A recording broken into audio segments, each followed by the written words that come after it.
Nous nous retrouvons pour le dernier épisode de l'exposition à la loupe et aujourd'hui nous allons vous présenter le campus universitaire et plus particulièrement la toge du doyen Louis Veil. Louis Veil qui est à l'initiative du campus à l'américaine que nous connaissons à Saint-Martin-d'Hères.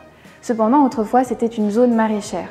C'est un homme de terrain doté d'une très grande audace et pour la petite anecdote, il invita même le ministre de l'Éducation pour la pose de la première pierre alors que tous les terrains n'étaient même pas encore rachetés.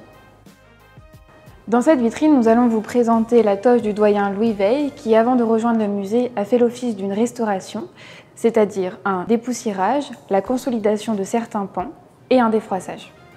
La toge est le vêtement officiel des universitaires français et la couleur varie selon la fonction académique de celui qui la porte. Le costume est composé de une robe, assez semblable à une soutane, une épitoge qui descend du vêtement ecclésiastique.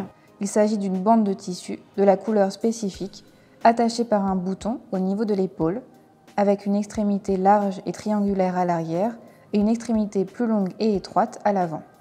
Chacune des extrémités portant 1 à 3 rangs d'hermine selon le rang du porteur. Une ceinture identique à celle des ecclésiastiques romains.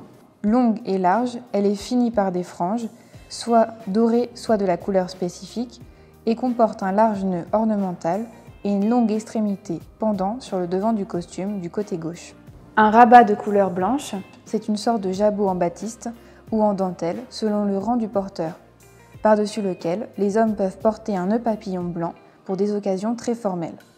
Et une toque, en principe réservée aux seuls hommes et jamais portée sur la tête mais tenue à la main, dont les galons dépendent du rang du porteur. Les doyens portent par exemple 2 galons d'or à la toque. La couleur du costume varie selon l'ordre de la faculté. Nous avons donc le rouge pour le droit, le jaune jonquille pour les lettres, le groseille pour la médecine et enfin, comme vous le voyez, l'amarante pour les sciences. Ainsi s'achève notre série L'exposition à la loupe, mais nous vous attendons nombreux au musée pour découvrir l'exposition Histoire de savoir, l'Université Grenoble-Alpes 1339-2021.